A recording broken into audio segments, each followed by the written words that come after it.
नमस्कार, आप देख रहे हैं न्यूज 31 उत्तराखंड। मैं हूं आपके साथ नैना और वक्त हो चुका है बागेश्वर की अहम खबरों का। तो चलिए शुरू करते हैं खबरों का सिलसिला। बागेश्वर में आज जिलाधिकारी की अध्यक्षता में केंद्रीय विद्यालय की बैठक की गई। इस दौरान प्रधानाचार्य कृष्ण गोपाल ने जिलाधिकारी को नए विद्यालय भवन के निर्माण के बारे में जानकारी दी। साथ ही उन्होंने बताया कि केंद्रीय विद्यालय संगठन की ओर से धनराशि नहीं मिलने से भवन निर्माण बीच में ही रुका हुआ है, जिस पर जिलाधिकारी ने जल्द ही काम को शुरू कराए जाने की बात कही है। इनके पास ऑलरेडी लैंड ट्रांसफ़र हो चुकी है। जो ये कांडा रोड है हमारी, वहाँ पे मुझे बताया गया है कि इनको लैंड ट्रांसफ़र हुई है। लेकिन इसमें फिर जो केंद्रीय विद्यालय जो संगठन है, वहाँ से इनको पैसा रिलीज़ होना था कंस्ट्रक्शन के लिए, तो वो फंड अभी तक इनको रिलीज़ नहीं हो पाया। तो मैंने आज इनके जो उपायुक्त होते हैं उनसे मैंने टेलीफोनिक बात करी है और उनको बोला है कि वो भी ज़रा इसका फॉलोअप कर ले और हमारे स्तर से भी हम लोग इसका फॉलोअप करवाएंगे। हम कोशिश करेंगे इसका जल्द से जल्द जो है फंड रिलीज हो जाए।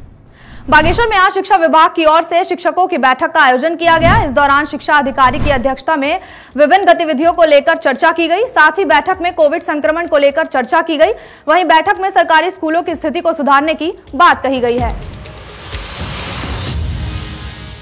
विद्यालय के जो हाई स्कूल और इंटरमीडिएट के प्रधानाचार्य उनकी मीटिंग थी, उसमें विभिन्न कार्यक्रम थे। हमारे समग्र शिक्षा के अंतर्गत संचालित की जाने वाली गतिविधियाँ और समग्र शिक्षा के अंतर्गत निर्माण कार्य कितने पूरे हो चुके हैं, कितने अधूरे हैं, कितने रुके हुए हैं। तो उसके लिए हमने एक्शन साहब को भी बुलाया, विभिन्न डिपार्टमेंट के इंजीनियर्स को बुलाया। उन्होंने हमारे प्रधानाचार्य को विभिन्न प्रकार की जानकारी दी और जो उनकी समीक्षाएँ थी, प्रधानाचार्य उन समीक्षाओं का निराकरण उनके द्वारा 1 बाय 1 किया गया। और तीसरा था समग्र शिक्षा के अंतर्गत वित्तीय वर्ष 2021 में स्वीकृत निर्माण कार्य वाले विद्यालयों के वर्तमान प्रगति के संबंध में निर्माण एजेंसियों के प्रतिनिधियों के द्वारा उपस्थित चर्चा की गई। कितना % बना है, कितना रुका है, किस कारण से रुका है। हमारी मासिक बैठक प्रधानाचार्य के साथ प्रत्येक महीने होती है, तो उसी बैठक में एक सड़क सुरक्षा पे हम लगातार उन्मुखीकरण प्रधानाचार्यों का करते हैं।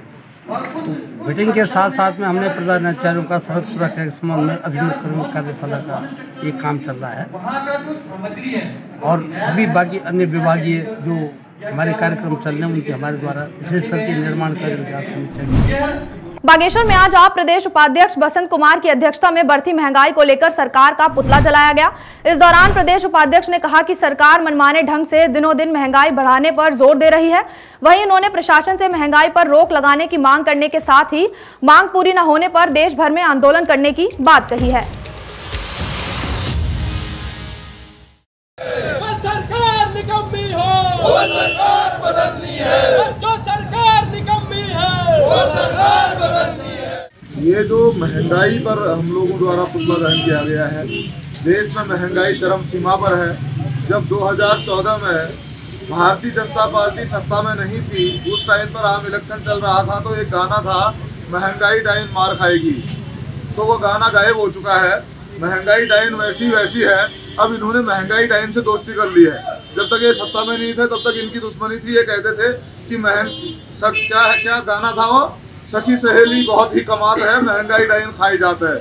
तो महंगाई डाइन आज भी खाती है और महंगाई डाइन से आज भी लोग परेशान हैं, लेकिन इनकी महंगाई डाइन से दोस्ती हो चुकी है।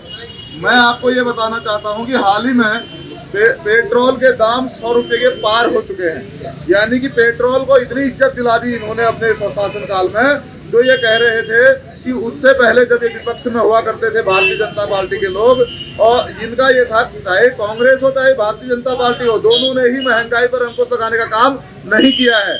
आज जो सत्ता में है, मैं उस पर सीधे सीधे कटाक्ष करना चाहता हूँ कि जब तक ये सत्ता पे नहीं थे, इनका केवल एक मुद्दा था कि देश में महंगाई बहुत हो चुकी है।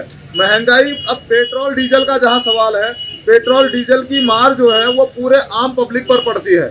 आम पब्लिक पर कैसे पड़ती है? ट्रांसपोर्टेशन में काम आने वाली चीज, जो भी ट्रांसपोर्ट में गाड़ियां चलेंगी उसमें पेट्रोल डीजल ही इस्तेमाल किया जाएगा। और जब पेट्रोल डीजल महंगा हो जाएगा तो स्वाभाविक बात है कि उसका जो रसद सामग्री है, एक जो सामान हमारे जो एसेंशियल गुड्स हैं, उस पर भी जो है उसका बड़ा फर्क पड़ेगा। उसकी कीमतें बढ़ने लग जाएंगी, वो महंगाई पर मार करेगी, आम आदमी को उसकी चोट पहुंचेगी। देखिए, आज आम आदमी पार्टी बागेश्वर द्वारा हमारे माननीय नेता आदरणीय प्रदेश उपाध्यक्ष आदरणीय बसंत कुमार जी के नेतृत्व में आज हमने बागेश्वर के एसबीआई चौराहे पे केंद्र सरकार और राज्य सरकार का पुतला दहन करने का काम किया है। और उसका कारण ये है कि जब सत्ता में जब मोदी जी आए थे तो उन्होंने युवाओं को एक बहुत ही लुभावनी बात कही थी कि आपको हम प्रति वर्ष 2 करोड़ रोजगार देने का काम करेंगे। लेकिन आज उसका उल्टा हो रहा है, युवाओं से उनका रोजगार छीना जा रहा है। आपने कहा था कि हम महंगाई को कम करेंगे। आज आप देखिए, अगर एक गरीब आदमी, एक मजदूर आदमी अगर शाम को अपने घर में आता है, कुछ दाल चावल नॉर्मल सी चीज़ें अगर बनाता भी है, पकाता भी है अपने परिवार के लिए, तो आप देखिए आज घरेलू सिलेंडर के दाम कितने बढ़ गए। 300 का जो घरेलू सिलेंडर था आज लगभग 1000 के पार वो पहुंच चुका है। बागेश्वर में रेड क्रॉस की ओर से राजकीय माध्यमिक विद्यालय के प्राध्यापकों को स्कूल डिजास्टर मैनेजमेंट के बारे में जानकारी दी गई। साथ ही इस मौके पर आपदा को लेकर सुप्रीम कोर्ट की ओर से जारी गाइडलाइंस के बारे में भी जानकारी दी गई, जिससे आपदा के दौरान स्कूलों को बचाया जा सके।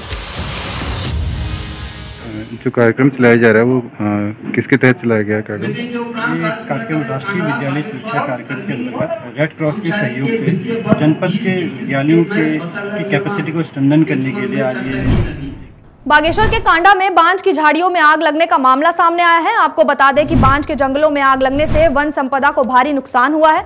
इस दौरान ग्रामीणों ने बताया कि विभाग को इसकी जानकारी देने के बाद भी विभाग की ओर से कोई कार्रवाई नहीं की गई, जिससे ग्रामीण बेहद परेशान है। बागेश्वर का कन्याल गांव पानी की किल्लत की मार झेल रहा है, जिसके चलते गांव के लोग खच्चरों में पानी ढोने पर मजबूर हैं। वहीं गांव में लगभग 22 परिवार की आबादी रहती है, जिसके बावजूद आज तक किसी भी प्रकार की पेयजल सुविधा गांव को नहीं मिल पाई है, जिससे सरकार की हर घर नल योजना की पोल खुलती नजर आ रही है।